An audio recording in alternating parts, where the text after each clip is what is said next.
Today's episode is brought to you by RIMOL Greenhouses. Whether it's tomatoes to market, flowers in the spring, or your family's harvest, growing in a greenhouse protected from the weather provides the right environment that you need for a harvest that you can count on. RIMOL Greenhouses are designed for durability and offer the quality that you need to grow productively year-round. Visit rimolgreenhouses.com to get a quote today. If I may editorialize for a second, I own a RIMOL tunnel. I love it. We built it ourselves, and I really appreciated the quality of the tunnel as well as the customer service we received in the process, so make sure to check them out. Today's episode is also brought to you by Growing for Market magazine. For 31 years, Growing for Market magazine has been the source of practical ideas and information for direct market vegetable and flower growers. All articles are written by farmers who get their hands dirty and know what they're doing. If you do farmers markets, CSA, farm stand, pick your own, florist sales, or wholesaling, whether you're a commercial grower or want to grow like one, subscribe to Growing for Market for the nitty-gritty details of growing, marketing, and the business of small farming. Available as paper magazine and a digital download with thousands of archived articles available. Use the coupon code WORM, that's WORM, to get 25% off any subscription at growingformarket.com. All right, let's jam.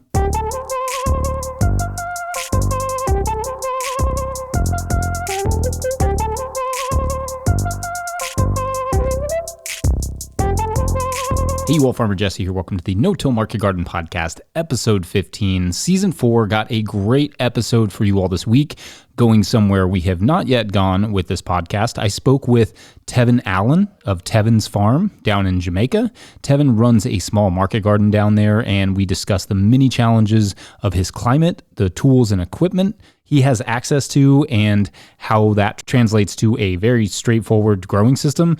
We discuss dealing with regular floods and a whole lot more. Tevin is a great farmer to follow, and I was excited to hear about his systems and get a little bit more insight on farming in the tropics. But first, if you enjoy this podcast and get something that you can use from it, consider signing up to be a patron at patreon.com/no-till-growers. We love to keep our work free and open to the public, and it really helps to have so many people who are willing to kick in just a couple bucks here or there every month. So if this podcast or the videos or anything else that we do is something that brings you value, consider signing up to be a patron, even if for a short time. There are discounts on merch there when we have it, the Living Soil Handbook as well, and future no-till growers events, but also at a certain level, or if you just bump up from one level to another, you get a shout out on the show. So big shout outs this week to Mary Kate from Mustard Seed Farm, Alex Sawatsky, Pear Tree Hill Farm, Steve Burr, Stephanie and Alex of Blue Berwyn Farm, Stephen Smith, Alberto Diaz, Ojai Roots, Scott Harris, Green Man, Earth Care Farmer Jane Murner Cynical, Asia Smith, Scott Snodgrass, Andrew and Haley Keeler from Avoda Sustainable Acres, Tony Lopez, Clement, Thomas Eliason, Lucas Brendel, Judson Taylor, John Mills, Grown Up Farm, Jacob Arthur, Bob and Ann Patton of Hexhamshire Organics, Jared Kirst, Jay Armour, Dan Brisebois, C-Mac Small, Jay McCombs, Tim Baldwin, Steve Larson, Yannick LaPlante, and Jen Lawrence. Big thanks to everyone who supports our show in whatever way that you can. Buying a copy of the Living Soil Handbook, specifically from no-tillgrowers.com, for instance, is a great way to do it. You can always just Venmo us a few bucks to @no-tillgrowers just to say thanks. There are lots of young farmers out there who may not be able to swing a few bucks every month. Think of them. We appreciate all the support, and we will continue to crank out our awesome stuff for you, like this amazing episode with Tevin Allen of Tevin's Farm.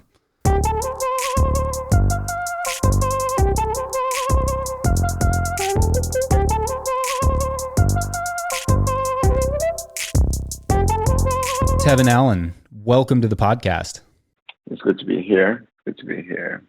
Yeah, and it's great to have you. So let's start where we always start on this podcast. Give us an idea of where you're located and the kind of acreage that you're sort of working on there and those sorts of things. All right. So I am from Jamaica, and I'm located in Tollgate, Clarendon. And I'm actually farming on a third of an acre. I think this year we're going to scale that back down to a quarter of an acre. I'm essentially the only farm operator on the entire third of an acre this year.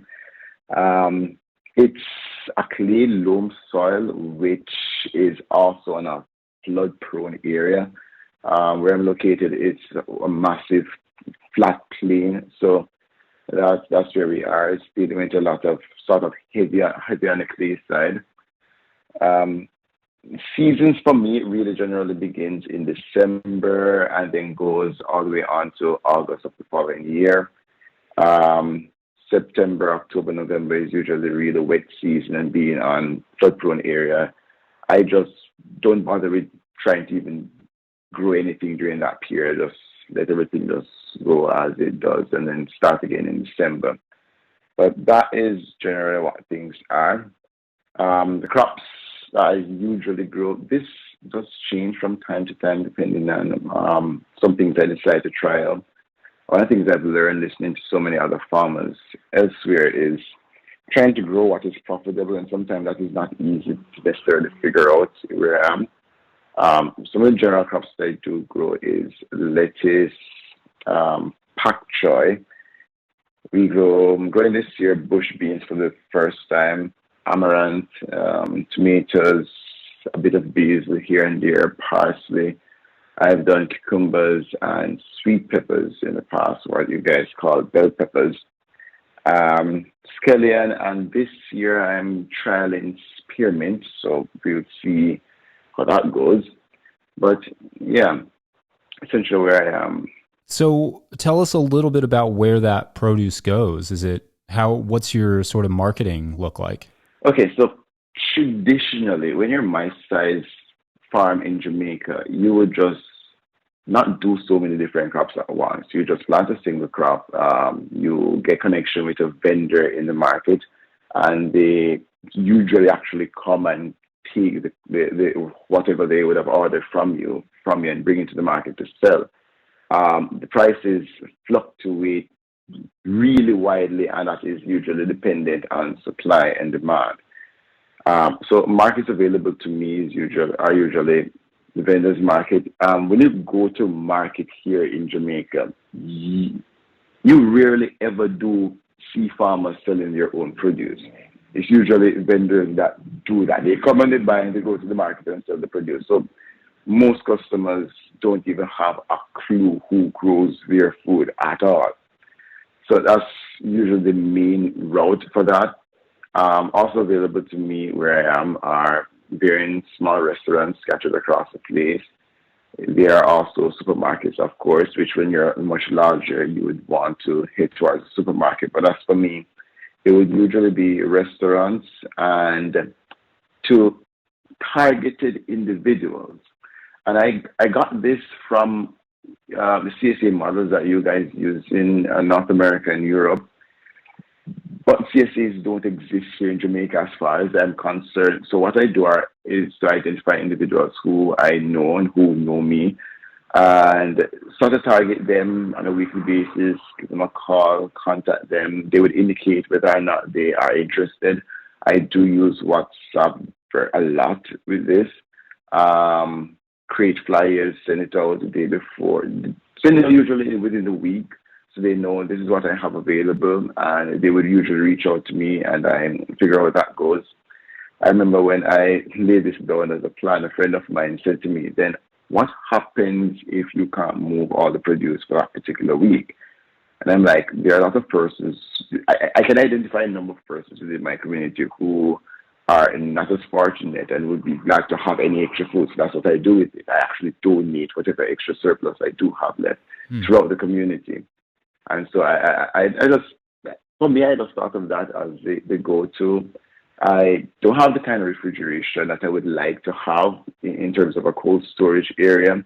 And so I remember listening with on Clay Bottom Farms, he said that he tried to streamline everything in such a way that he avoids ever needing to have one of those.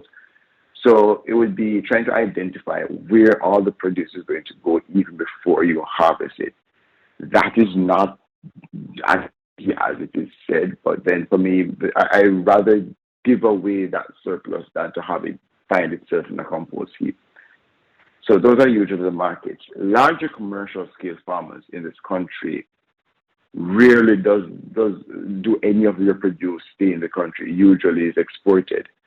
Whatever does stay in the country might find themselves in supermarket and at the market itself. But that's sort of what markets look like here.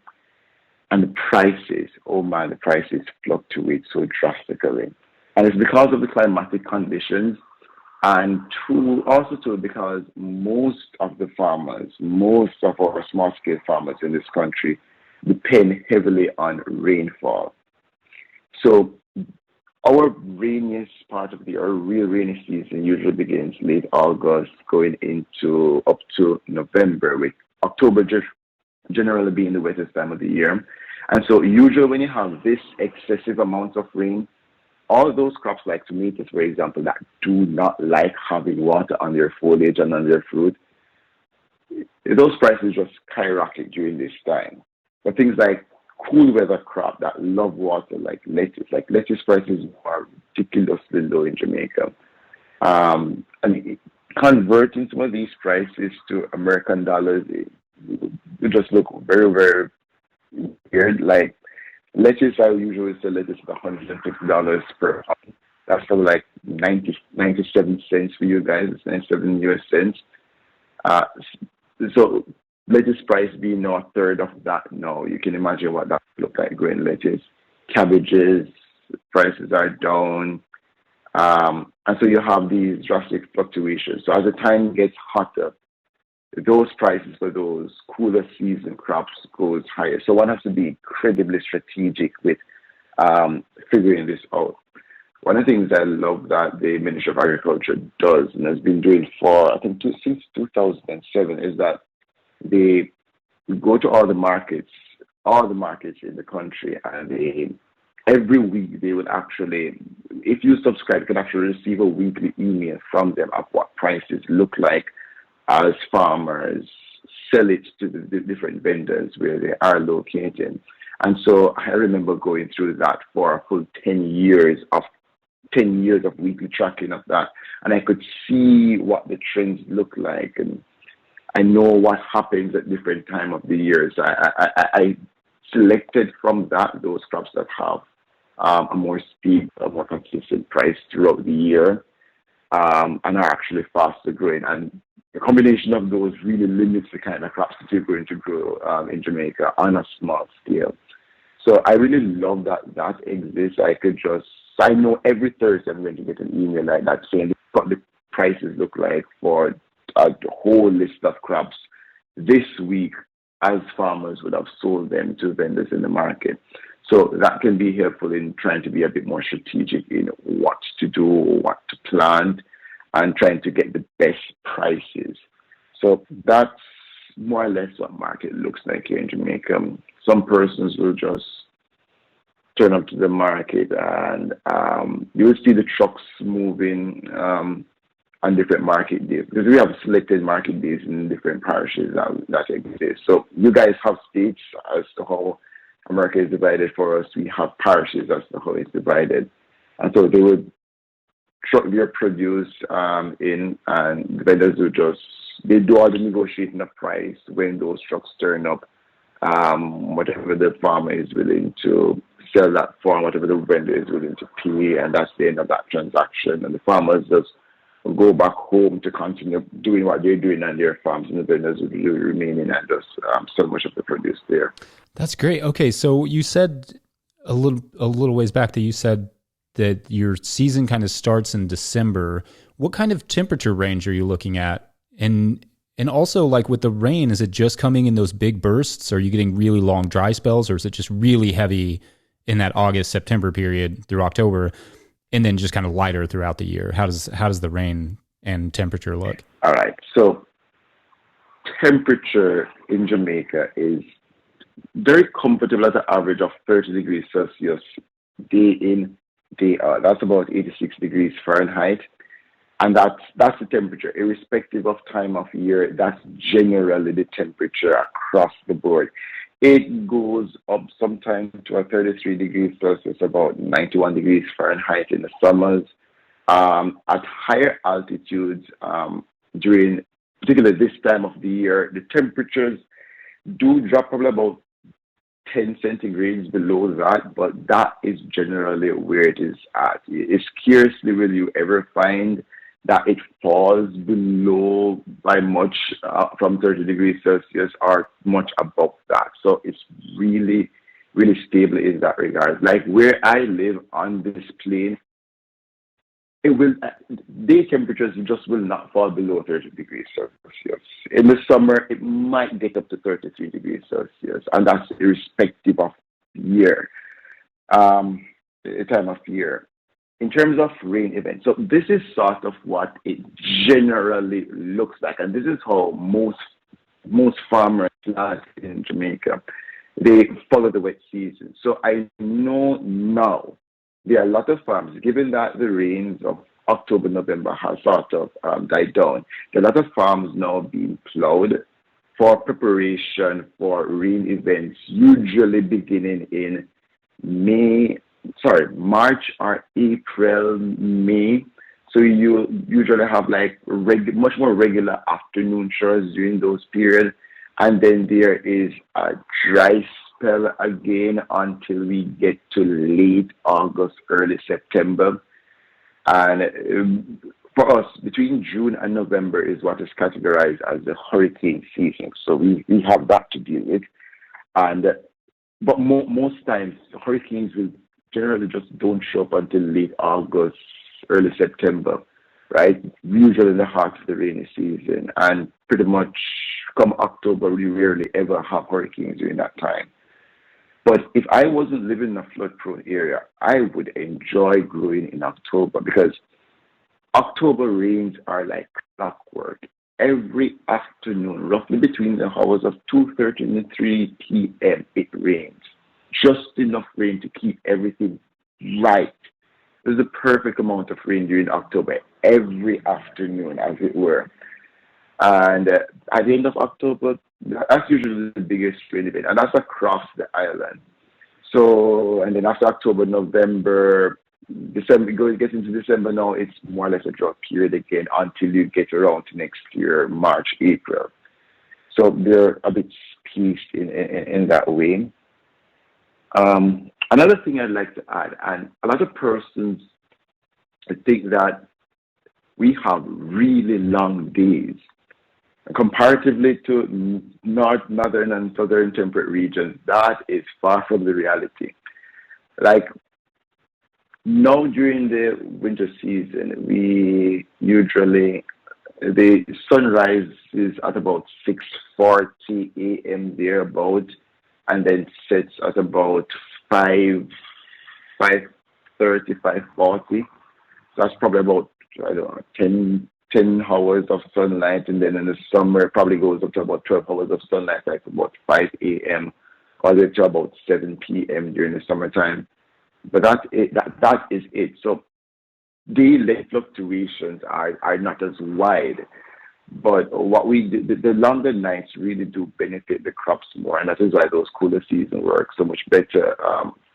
The cooler season is so much better for these lettuces because the day length is not long enough to sustain that amount of temperature rise during the day. So we do technically have a cooler season where that is concerned.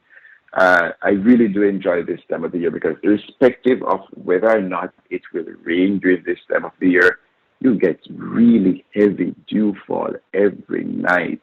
Because the night temperatures do drop considerably.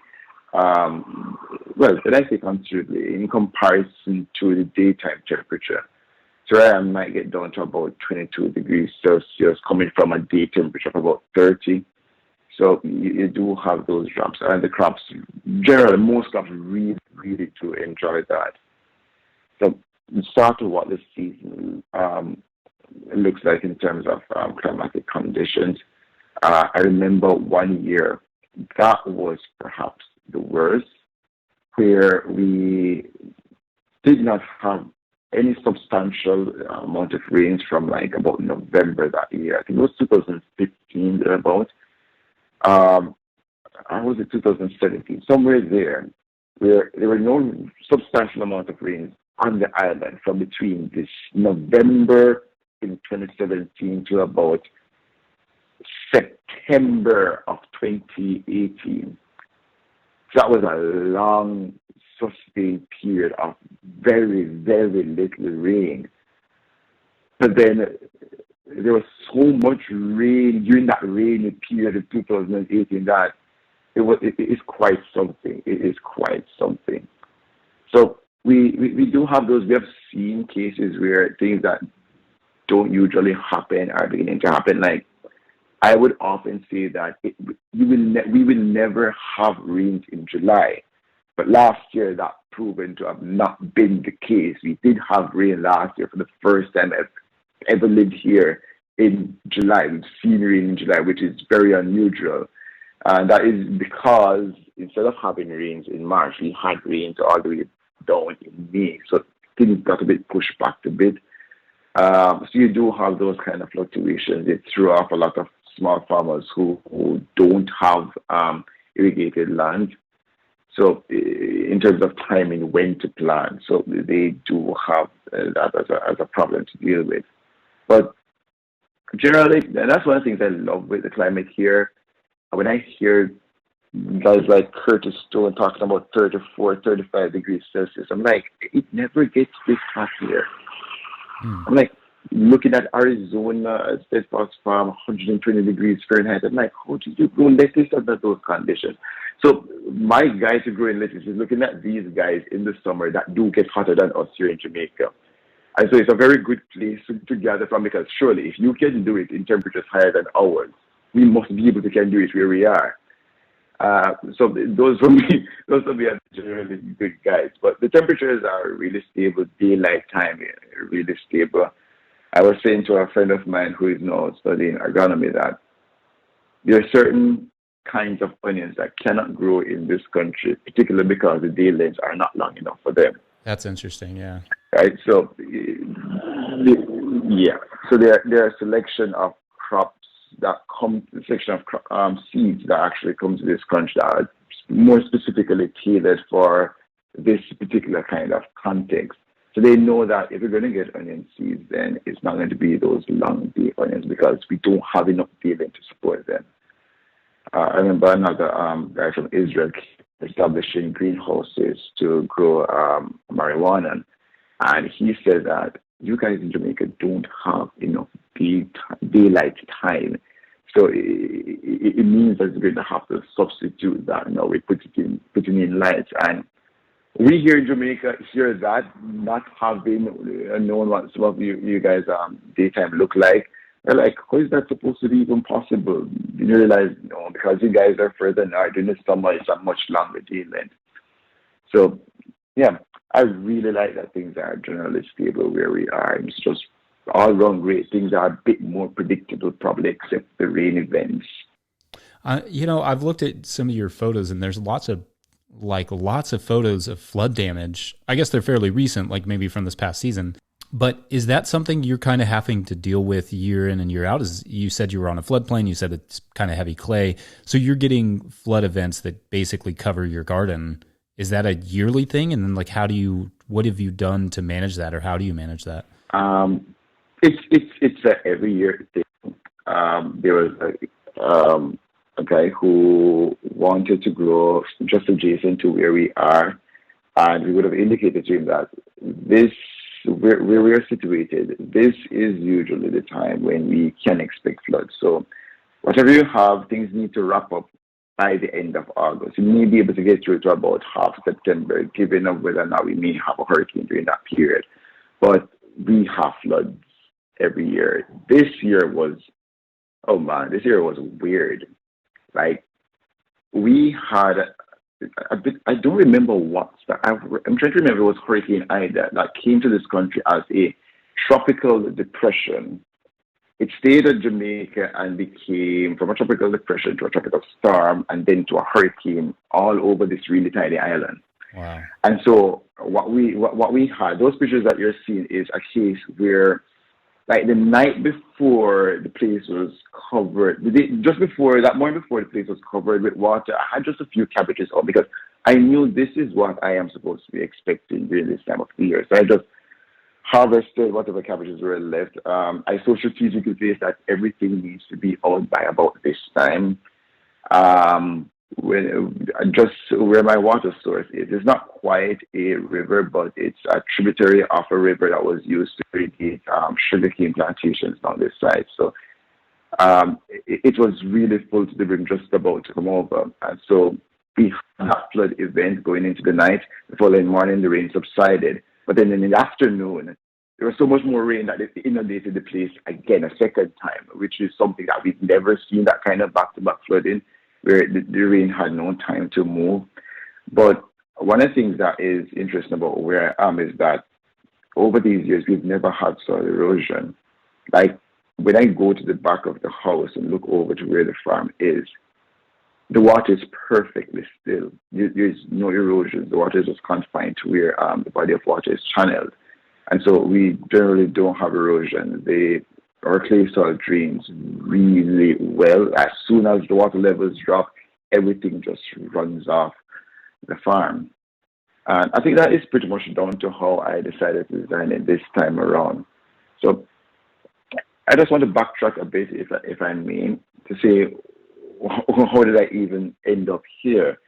And it was 2018, walking through one of those markets, and I said to myself that I really want to give back. I was doing an internship, and I really wanted to give back. I really was always been interested in growing. And so I remember coming across Curtis Stone's videos. And I'm like, I want to do this. I like what this guy is doing. And that year I did 5,000 square feet of peppers, and I really enjoyed, like, managing 5,000 square feet is so easy. And I really enjoyed that. So fast forward now to about this year. So I would have finished my university degree in international relations 2018. And then up to this point, I still cannot land a permanent 9-to-5 hour kind of work. But one of the things that has been stuck in the back of my mind, I don't think my family quite understands this yet, is that if I could just make farming for myself here and that third of an acre incredibly profitable to take care of my needs, I wouldn't do anything else. Like, given that I'm the only person working, and I'm working on a third of an acre at the back of my family land, and so if I could make this work, I enjoy it so much. There is something quite remarkable about just going outside, taking up something, bring it in to prepare for eating, and that you grew this from seed and you harvested this, and you see where your work went. And for me, it has been so rewarding. So because I landed a part-time job in procurement consulting, I found myself it's something like, I'm going to just do it this year. I'm going to set aside some funds, and I'm going to just really do this. And so I did. Majority of that funds essentially went into irrigation. And when I would say to you that that was probably about $1,500 US, you probably wonder, how can anyone start a farming business, and that amount of capital? But that is where it is for me. And so it's trying to put one foot in front of the other and reinvesting. And listening to you guys overseas, it makes me try to figure out where is the best place to reinvest into, and within my context, of course. And so that is what I would have been doing. So earlier this year in March, when the guy and I said, when I get a tractor, it's going to plow the land, and that's going to be the last time this land will ever going to be plowed. And so the guy did not have the plowing implement. What he had was a harrow that would just make the top of the soil a bit more friable. And so when he went through, I'm like, I'm going to do what JM did. I'm going to create these beds in the right orientation to drain the water better. I'm going to do it by hand. And I did that by hand. A 75, 50-foot bed, 30 inches wide, 18-inch paths, just like what JM would have done. Funnel all the water to the lowest part of the plot itself, so it has a very clear drainage street into my water source. As soon as the water drops from flood, it comes off the land very readily.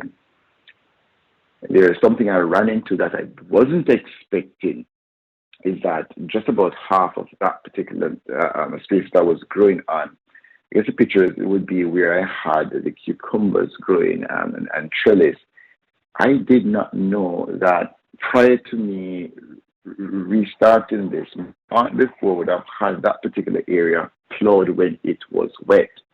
And I discovered, very unfortunately, that I had a compaction layer down there that doesn't allow the water to drain on that particular part of the land. It was like, this is not nice, because everywhere else we will have the rainfall and the water would just disappear. So it percolates really, really well. But that area, it just pools. I'm like, this is pooling way too quickly. Only to find out, okay, we have a compaction layer here. So looking at that for coming next year is like going to be getting those beds as high as I can get them and just continue working with the soil. To get some of those bigger rooted crops to put down and try to break apart that compaction. Because as far as I'm concerned, the tractor is never going back into that place again. And so it's raised permanent bed, 30 inches wide, 50 feet long, and that's the system that we work with.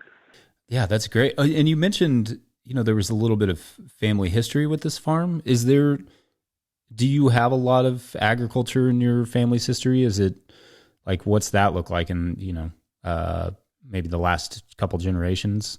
All right. So what a lot of farmers do in this country, they're largely what we consider subsistence farmers, where in my great-grandfather's time, he would be the first one I would have been aware of would have grown on this land. He was a contractor. He was a contractor within the community. So he would do everything that would be building in this. I can't go anywhere in this community where I cannot be pointed to something that he would have helped build, right? So that is usually what he does. But when there is no work available, then he would have the land plowed and probably maybe just pigeon pea, it might just be corn or whatever it is, just planted that in times gone by it would have been oranges, something I want to try again. And so he would have been growing more or less like that. My grand uncle now, who would have come along shortly after, would more or less do the same thing. He is also a contractor, and he would do a lot of building throughout the year. And when have a slow time, he might just go ahead. Probably just the other day, would have planted some okra and stuff like that, but it was never really systematic as, we just doing just farming. It was never anything like that. It was just another avenue to make an additional income, or in the time of my great-grandfather, it would be that this is perhaps one of the best ways to just have food consistently available outside of him working. And in my great-grandfather's time, I'm often told that he would apply a lot of manure. So whenever he decides to plant, it's going to be a truckload of manure applied to that field. Usually cow manure being applied to that field, have it nicely prepped, and he would just go ahead and plant. But my grand uncle now does not do any of that. Somehow he's of the belief that nothing will grow if synthetic fertilizers are not applied to it, if you don't use pesticide and fungicides. I would say to him that your father did not do this, and you know this better than I do. So why do you think that it cannot happen without it? So when I took over pretty much most of the area for growing, and I was doing it without any synthetic applications at all, and he saw what was coming off the place, he wondered how it was possible. And I kept saying to him that this is how your father would have done it in his time. This was what fed you in your time. How could you not say it's not possible? And organic farming in Jamaica these days are very, very few and far apart, because somehow the narrative is that you just cannot grow without applying pesticide and fungicide. And I think a lot of this is championed by the different government agencies that go about to assist farmers along with the fertilizer companies that are here that do provide that kind of agronomical work in terms of soil testing. And their suggestion is always, these are our products, use our products, and you will see the results that we tell you that you will see. And so, the only way for me to convince other persons that it is possible is to just stop talking and do it. That I have done it. They look at things like, okay, this is how we know things are supposed to be done. And if it is possible, then why aren't more persons doing it? Inputs, though, for organic agriculture in this country, we don't have the luxury of ease to finding it like many of you guys in North America and Europe, and even in Australia, where you could just have one or two truckloads of compost being hauled in. We don't have the luxury of that. I know only one composting company in the country. I have reached out to them, but for now, their prices for me are a bit prohibitive. And knowing what I do know about compost, having listened to so many of Elaine Ingham's work and John Kempf and Nicole Masters, I would want to visit the facility first, see what it looks like before I would even consider ordering a truckload of compost. And so we don't have that easily accessible. Wood chips is something that is, if they're used in horticultural practices, it's usually imported wood chips that are dyed. Because for one reason or the other, in this country, when land is being cleared, all of those trees are nicely cut up, packed aside. They're either burned for coal or they're just burnt completely in order to clean the place. It's never usually ever shredded. So access to that is something that just does not exist. So what I have to do as organic applications is, within my community, there are a number of chicken farmers, really, I'm talking really small chicken farmers, probably not having more than about 30 poultry chickens, that is, in their little houses. And there are also goat farmers and one cow farmer that I'm aware of within the immediate community. But I would just reach out to get some the sacks that the chicken feeds normally come in, go around there with a shovel, probably a hoe to start to break up the clods and just haul them in. That is my amendment for the most part. I would not at this point even quite consider myself as an organic farmer, because but more so regenerative. I do use some synthetic application, and it's usually only as a foliar application, whatever I'm doing. There is also potassium sulfate that I normally use for most of the fruiting crops. That is justifiable under organic agriculture. But one of the things that I learned when I reached out for the certification of that here in Jamaica is that because I am in a flood-prone area, it cannot be verified that I am not contaminated, in a manner of speaking, especially having so many other farmers around the area that don't apply any organic methods at all. They always spraying. So when I heard that, I'm like, okay, I'm going to learn a bit more on what John Kempf is doing, substituting as many of those things that I possibly can where I am. I do have access to organic, certified, IFOAM certified organic products that I can use, but they're usually more expensive side in terms of complete fertilizers. But the synthetics that I'm using is largely the micronutrients that I don't know where I'm going to find them, and I know that there is a deficit where that is concerned. So it's very difficult for me to go out and say, okay, it's probably easier to go out and get a truckload of chicken manure, but then you have larger commercial farmers that do actually go to these large places that do poultry farming, where they have massive houses, and they usually always first you in line. So it doesn't even make sense. So just work with what I have available from the waste in my community. And the people are more than happy to just give it because they don't know exactly what they're going to do with it. Right? I remember one person having some goats. He just dumped it in one particular area and he says, it's fine, take as much of it as you would like. I have nothing to do with it.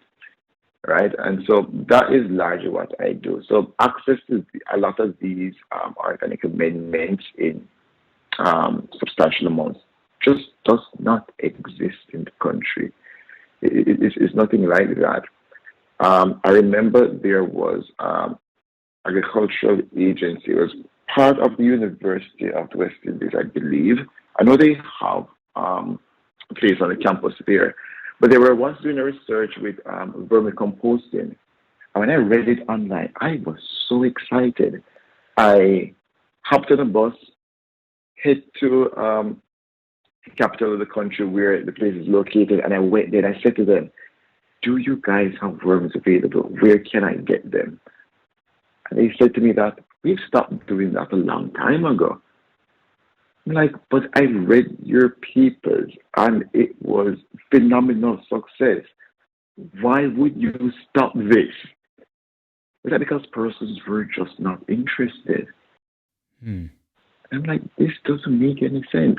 So recently what I had to do, I was screening some compost one day and I found I have these worms are really tiny. These worms that I found in the compost are so small that to screen them from the vermicast is next to impossible. That's a waste of time.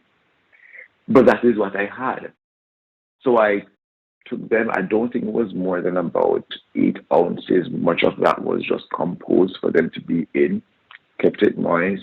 They enjoyed a lot of what came from our blenders, be it coconut or pineapples or whatever it was.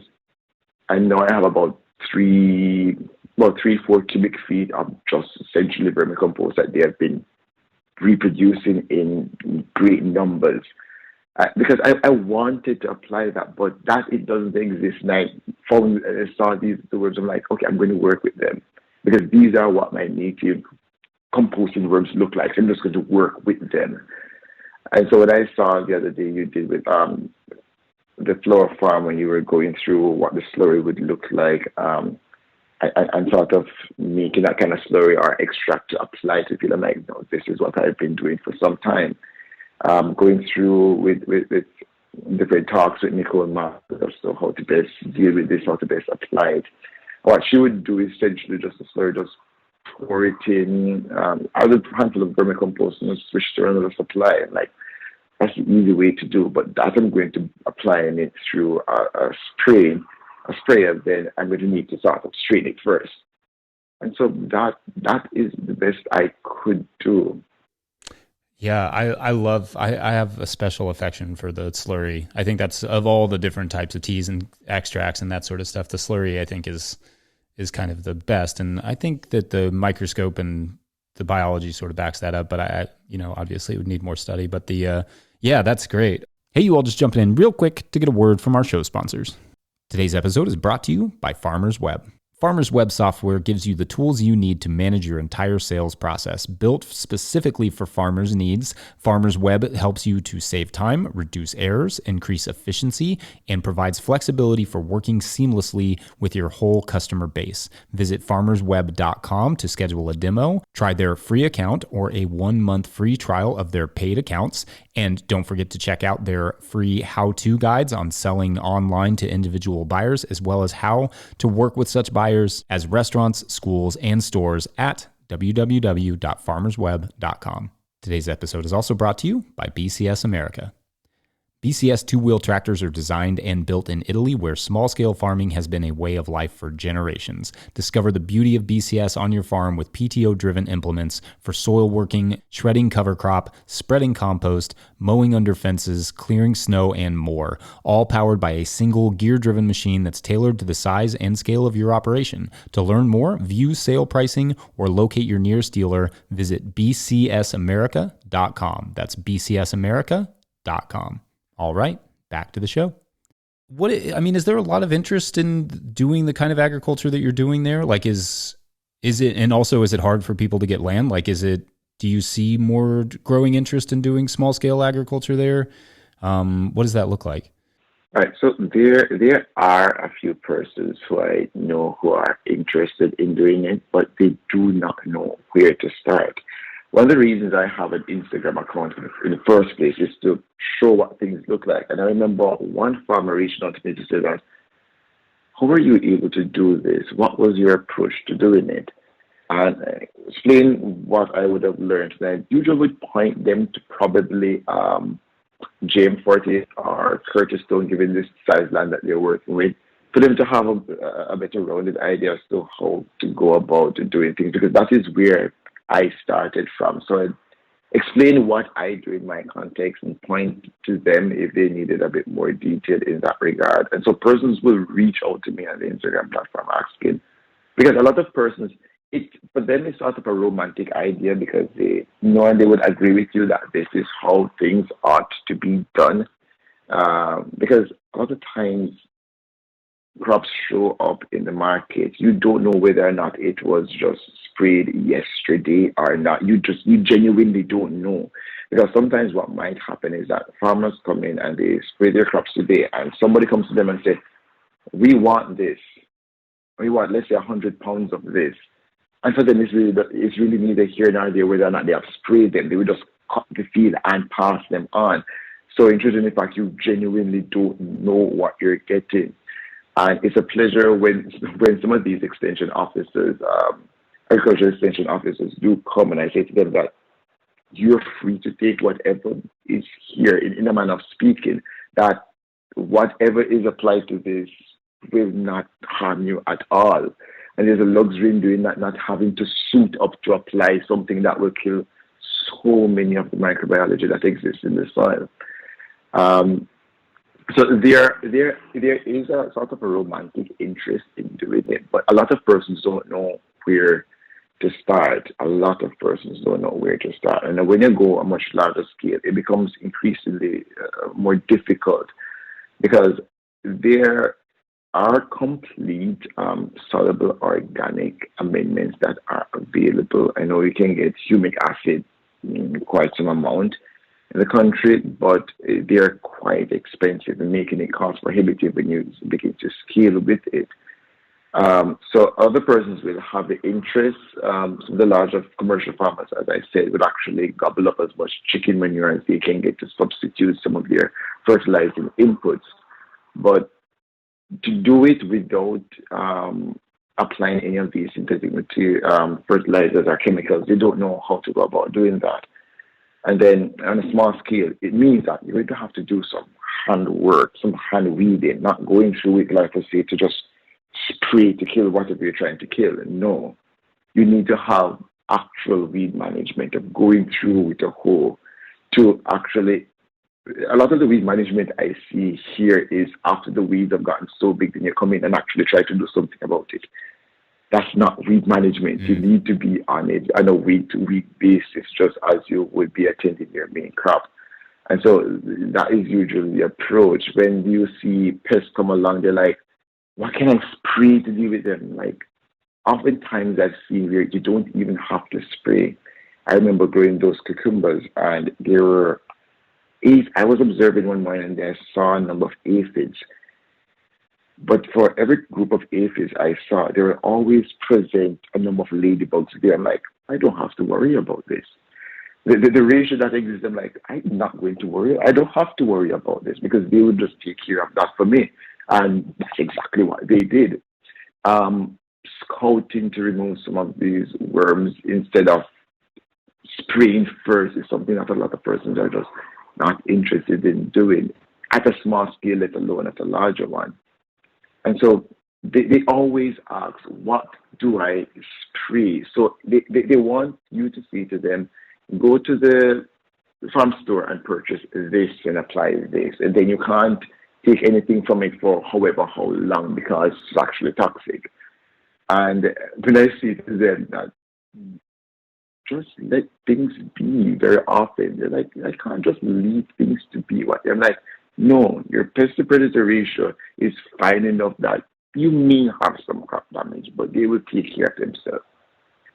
One of the things that I now would point a lot of persons to is how effective neem oil can be.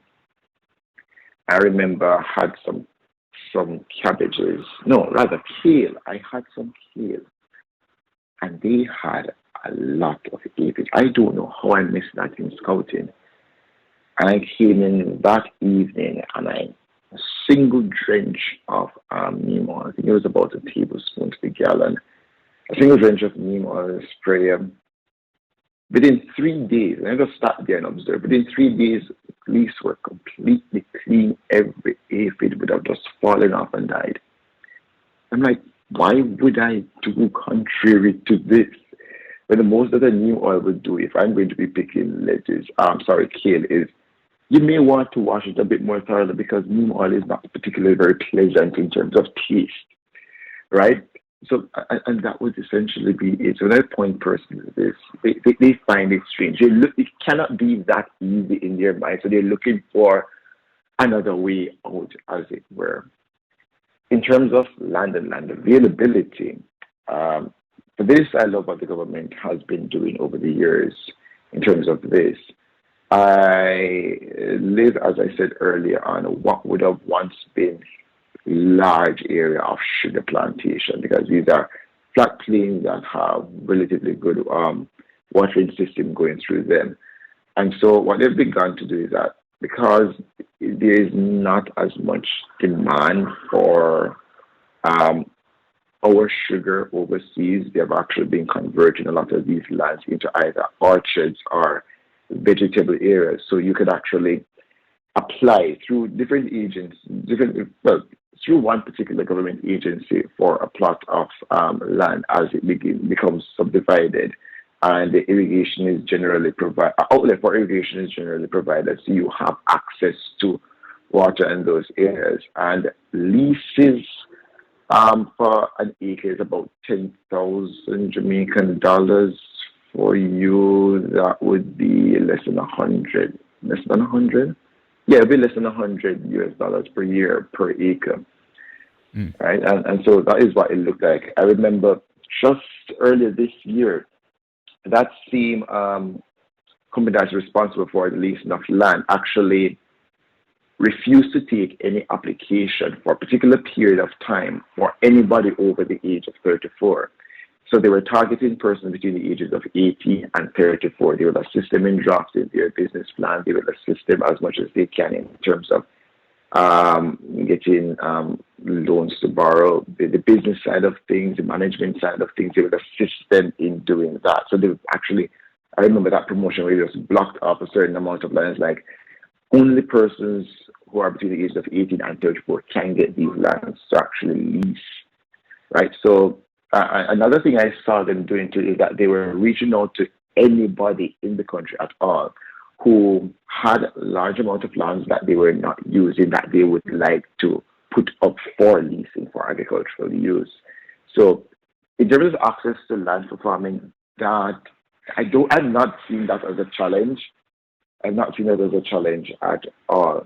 What may be a challenge, and it is a challenge for me, is actually getting funds from banks to facilitate this. Because only things the banks are interested in is that you need capital. I'm coming out of uni. I remember I went to my bank and I said, is there a possibility that I could get a loan to borrow? No, I'm just coming out of university. Is it possible that I can get a loan to borrow for this particular purpose, even if I come to with a meticulously detailed business plan? The answer was pretty much a straight up no, that is not possible. You're going to have somebody else who has capital, who we can have security from. So access to loans for that purpose is not easy. I don't think it's possible if you don't have any security either. And one of the best means that larger farmers would have for this is that if they get contracts from larger agro-processing industries in the country, or larger food processing companies in the country, is that they could bring that contract with them to the bank And for the bank, that is security, not because they know that, yes, money is going to be made from this. They may require a bit more, but usually once they come with a contract like that, they'll be fine. So for small farmers like myself, that is not an option. It's usually going to have to be either you depend on a family member or a few family members to give you some money to start, or it's from your own work or out of pocket is what I'm trying to say. So that is what things are in that regard. So lands are available, and there's a push now for having more young persons going to farming, because it's true across the world as it is for Jamaica, is that a lot of the farmers are getting much older. They're actually beginning to die out now. So you do need younger persons to actually come in and not do as those other farmers before did, where most of them did not treat it as a business, but just a means of survival, as it were. But no, there's a shift to, no, you can make money from farming in this country. You just have to start treating it like a business and investing in it like a business.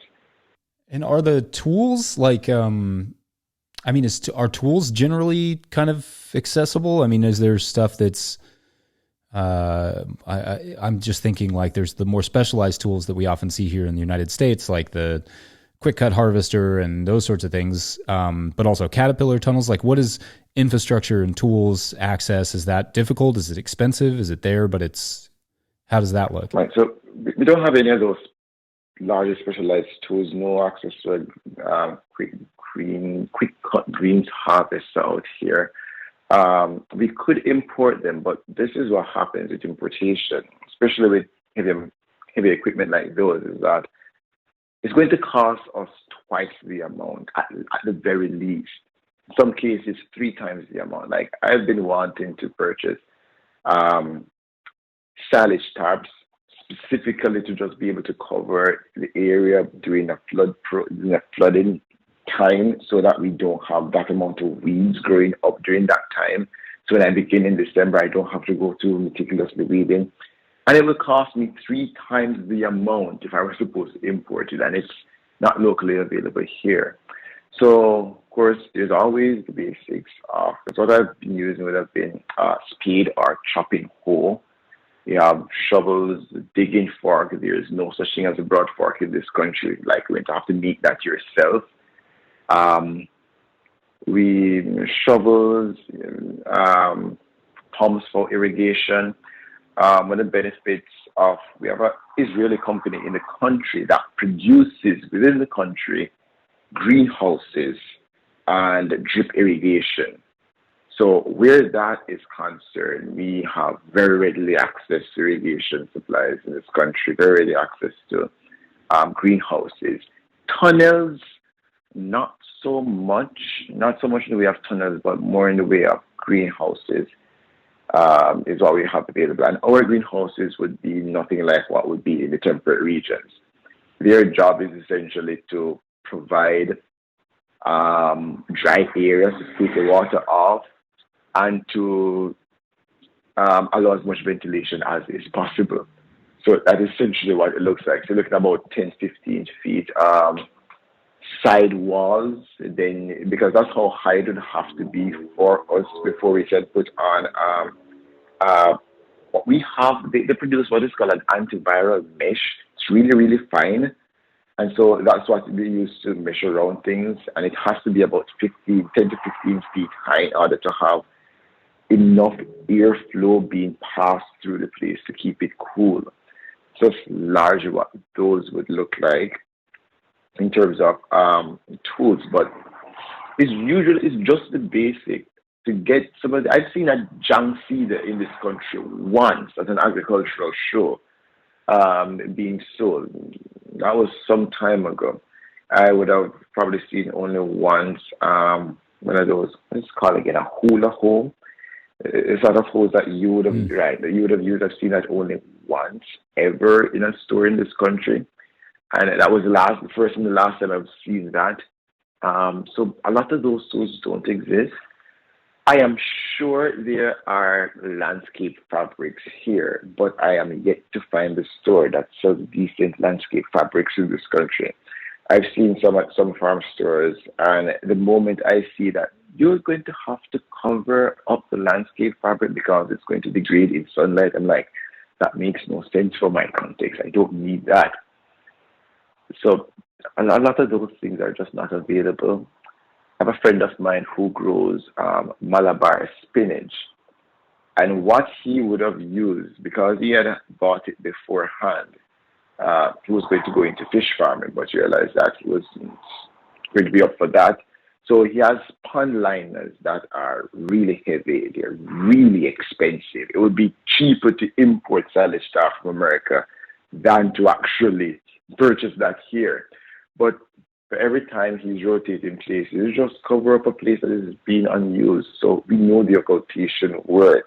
And that's one of the things I know I would want, but access to is not very easy, and the price goes at least up 2-3 times if I'm going to import it. Things like what's it called again? Insect netting. Those nice light insect nettings that you guys have, we don't have those.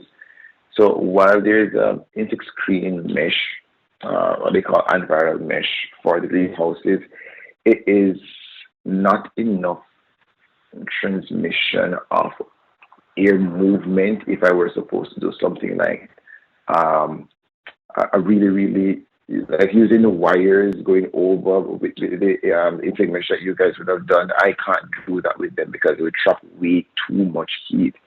So it becomes something that I could not purchase for use for that. We have a lot of shade nets available. Shade nets are actually manufactured here in the country, so we have those available. Everything is pretty much really basic tools. Of course, commercialized farmers will have their different implements for their tractors that more or less work. But in terms of specialized tools for small farmers, no. And we kind of get access to them, but as I said, the cost becomes a bit prohibitive. And then when you look across at how persons have been going in this country for years and years with just basic tools, you're like, am I sure I want to go through that expense to actually get them done? And that was something I would have gone through a lot of times. But then I remember listening to Jody Roebuck from Roebuck Farm in New Zealand, and his tools are so simple, they're so basic. And I'm like, I'm going to do what he's doing.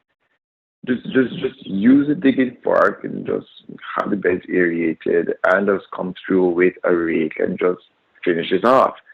Sort of a 15-inch wide iron metal rake and just finish it off. And that's what I've been doing. In heavy clay, it can be daunting, but he said something in one of those videos, and I realized how true it is. Get the moisture right in that soil, and it becomes a dream to work through, just with using just a fork and a rake.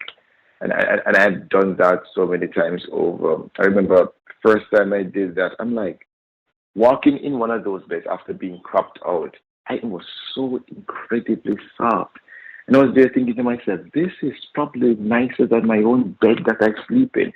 It was so really nice and soft. I'm like, this is how the soil is supposed to feel like.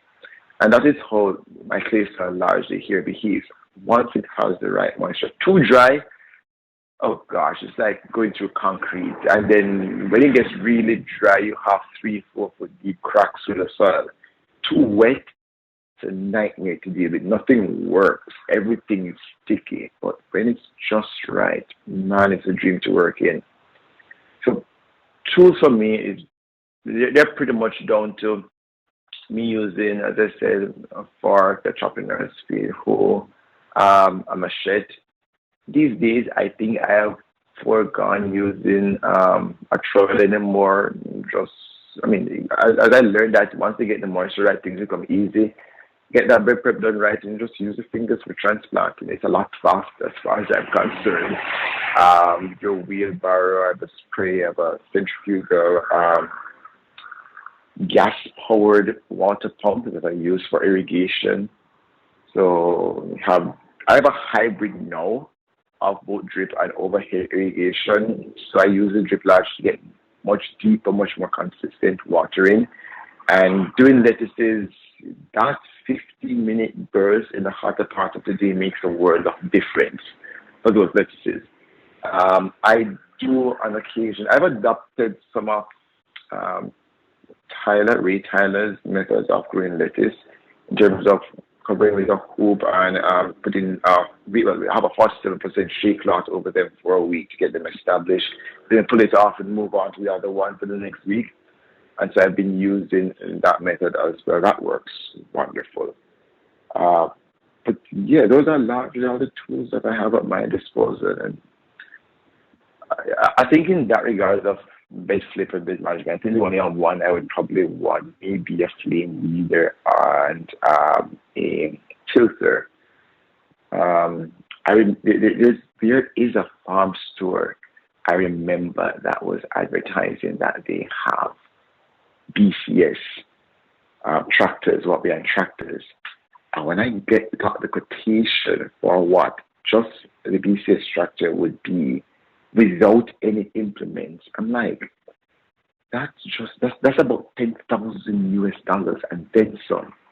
Right, that's over double what they cost. Yeah, that is correct. I'm like, that is insane. So it's just tricky, but I think I have a mindset of just trying to simplify things as I go. Given that I'm the only one working on it, like every time I go, I'm like, can I find an easier method to do this? I keep on trialing things. But you know, you start to cut out some steps as you go about doing it, and you work with what we have essentially. Yeah. I mean, the simple, you know, we have a pretty simple farm ourselves. Like we use predominantly a stirrup hoe, a rake, and a wheelbarrow and a shovel, and that's like the majority of our tools. And we get by pretty fine on that, you know, for soil prep. And yeah, I mean, that's great. But it's also, I want to just say thanks, Tevin, for giving us some insight on Jamaica. This has been like a really, this has been a really amazing conversation. Thank you. It's not easy. Predictable markets are not there. This is something I would have forgotten to mention. Advantages and disadvantages in this kind of climate and what crops grow here. Oh man, it is quite something. Weeds. I love that you guys have winter where weeds can take a rest, right? And not grow for the most part, and then you put in management later to address it as the temperature warms up. We don't have that kind of luxury. It is always 30 degrees Celsius every day, and when it gets wet, everything that can germinate will germinate and will grow incredibly quickly, right? So that is something that there's a benefit of it, because if my farm wasn't in a flood-prone area, I know I'd like to be going year-round, without question, particularly in the month of October, because things are just nicer during that time. Rains are a bit more predictable during that time, and things are generally cooler, so crops generally do better. But being a flood-prone area, where I know I'm going to get flood sometime during that wet season, that risk is not something I'm going to go for. Another thing too, I would have heard Richard Perkins mention something about this, that for him, tomatoes are not a profitable crop. Here in Jamaica, that is also true. Tomato is not a profitable crop. Absolutely not. Like the average price for tomatoes in this country in US dollars may be about 40-something cents, somewhere thereabout. It's not a profitable crop. Yeah. Cooler weather crops that are largely considered commodity crops in America are usually what is the pricey one. So celery is a very expensive crop in this country because of the conditions it's required to grow in. Only few places in Jamaica that can actually grow celery. Broccoli, the same. Cauliflower, the same. So you're looking at much higher altitude areas in the country that would grow those. And to have them year round, oh man, you would make a lot of money growing that. But a lot of money, I guess, in our context, growing that. So for us, those are what are profitable. But when you're on a small scale, those take too long. And when you compare it with how quickly you could turn over lettuce on a single bed versus the time a broccoli would take to grow, they essentially cancel out each other. They essentially match each other in terms of profitability. And so that's something I would have to strategically work through, even with myself going through and say, all right, I want something that's gets maturity really, really quickly, but also maintains a good price. Tomatoes prices only really go up in the rainy part of the season, as I mentioned earlier, that because a lot of persons are essentially outfield. There's very few covered areas in Jamaica. So once you have excessive rain, then tomato prices will go up. But I'm in a flood-prone area. I can't grow tomato during the time when the prices are at its best. So in that way, I have to be really, really strategic in what to grow and when to grow it, right? So I could get the best prices. It's very difficult to negotiate you having a higher price than the market when the market is just so close by where everybody usually goes, irrespective of to purchase their foods at some of the lowest prices you'll be able to find. But then when things change, like selling lettuce in the summer, when things change, now I have the upper hand. My strategy is likely going to be, because I know my cost of production look like, my strategy is going to be that my prices for my lettuces are going to outcompete those in the market. So you're going to come to me for lettuce. And so that's one of the things I want to push a lot heavier going into next year, particularly with lettuce production. I can see where it can be much more profitable. It's just really dialing down irrigation, identifying some of these market areas. So those are some of the advantages and disadvantages. When I hear you guys talking about ginger, your climate is not suited for growing ginger in what you would find in the stores for the most part. Time is too short, it gets cold too quickly. Some cases not warm enough. So I've heard some strategies of in a greenhouse putting plastic over ginger to get the humidity going for them. Like, that doesn't exist in this country. Just put the ginger in the soil and give the ginger water and ginger grows. And that's the end of that. Right? But I enjoy that temperatures are very, very stable. And there's some things we don't have to deal with. At 34, 35 degrees Celsius heat, or at 120 degrees Fahrenheit in Arizona, I really don't have to deal. I'm like, how do you guys work in it? So when I would hear persons like Josh saying that he's finding more and more persons are just quitting growing in the summer, I'm like, that's my favorite time of year to grow. And for me, it's particularly because there is usually very little rain, so I control irrigation. I determine how things becomes really predictable for me during the summer. That's my favorite time to grow.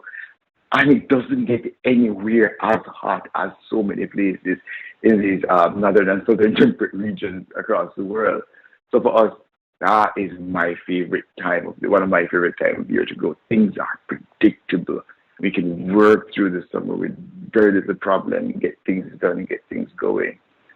So we do have advantages in different areas here. But then, man, there was something I remember reading where because of the kind of temperatures that we have, we do lose organic matter much, much faster than with other regions where they do have winters to slow down microbial activity.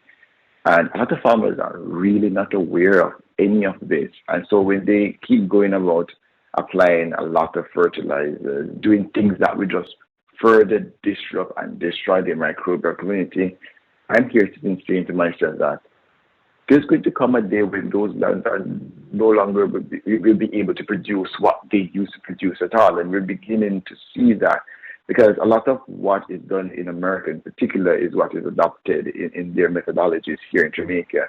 And this is something that many fail to see, that it works to an extent there because there's this rest period of winter. there is that definitive rest period of winter where things can actually rebuild and recoup, but there is a definitive pause. In climates like these, the microbes just keep on going. They just keep on going and going and will consume as much as they will consume until there is nothing left. Yeah. So I have been trying to educate a lot of persons who come by that. Yeah, this is what is happening. And they're like, how is that possible? I just share one last thing with you before I go. Yeah, of course. Listening to John Kemp some time ago, and not earlier this year, I think about in October of this year, they planted some corn. And when they're about knee height, they had so many worms inside the world, that center area there. And I could not figure out how to deal with them. The neem oil just did not do anything because they could not contact them because of where they were. And I remember one specific article that John Kemp wrote on, where he visited a cornfield and they had, I believe it was spider mites working with, and he applied molybdenum, boron, magnesium, sulfur, phosphorus, along with, I'm not sure if he used molasses, but the formula is always a carbohydrate. And he applied to the field, and he says within 24 hours, all the spider mites were dead. Sorry, within 48 hours, all the spider mites were dead. And I thought to myself, I have these ingredients. I cannot get phosphorus in this country isolated by itself. So I said, manure would have already been implemented in that day. So I'm going to think that is my phosphorus application. And I went ahead and, this is not how John Kemp would suggest that you do it, but I just went ahead and I had one tablespoon of each of this per gallon of water. And for me, the carbohydrate would have been sugar. So I have some salt with molybdenum and boron mixture. And I applied it to the field. I applied it to that corn. And that was probably about 8:30 in the morning. By about 12 noon, when I walked out in that field, I could see the worms literally crawling out of the center of the corn onto the edges of the leaf because it's no longer viable for eating. That nitrate and that ammonia content in the leaf became amino acids and is now a complete protein. I'm like, this is the level of scientific research I really want in this country. So I know when I called my uncle who is studying for becoming an agronomist, and I called him and said, come here with me, look at the field. And he saw the worms. I said, don't take up the worm, look at what is happening. He's not eating. He asked me, what did you apply? I said, fertilizers. And he looked at me and said, that doesn't make any sense. This is behaving like a pesticide. I said, no, it is changing what the nitrogen looks like in the leaf. This is a chemistry process that is taking place. And I don't think even to this day he can quite wrap his head around what happened. But other science is that, yes, use molybdenum and help it to manage the nitrogen. And when I started having it, like, yeah, I would never see the need of using pesticides ever again. If this is what I can get by just managing nutrition, then give the plants what they want so they can defend themselves. And that's the bottom line. Yeah, that's very cool. Well, Tevin Allen, thank you so much for your time. It's been so fascinating hearing about Jamaica and some of the things, the challenges you've had and the different crops you're growing. And yeah, I thank you so much for your time. Thank you too, just for reaching out. It's been such an honor to be on the podcast with you. I mean, something I would have listened to on a very, very regular basis, where I come to get a lot of ideas of how things are done, right, in different parts of the area, so I can best figure out what to apply. So thanks for reaching out again. Yeah, that's great.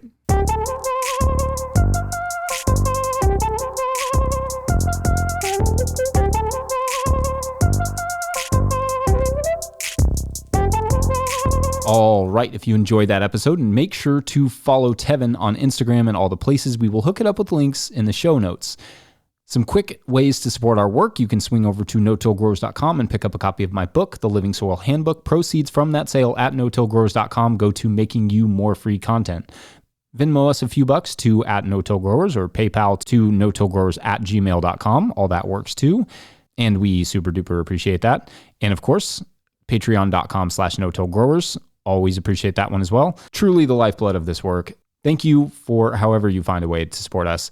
Subscribe to this podcast wherever you are getting it and leave a review. But this week, all reviews must be something I can read on the beach that I'm going to be imagining myself on this weekend as we endure the ice storm that's forecasted for today. Good times. Today's episode was brought to you in part by a grant from Southern SARE. Big thanks, as always, to Jackson Roulette for all of his work, Josh Satin for his video guidance, Willie Breeding for the theme music, and of course, my amazing, amazing, amazing wife, Hannah Crabtree. Thank you all for listening. We'll see you next week. Bye. Luckily, we did not lose you a third time, so that's good. I appreciate you putting up with me for that. I'll try and figure that out.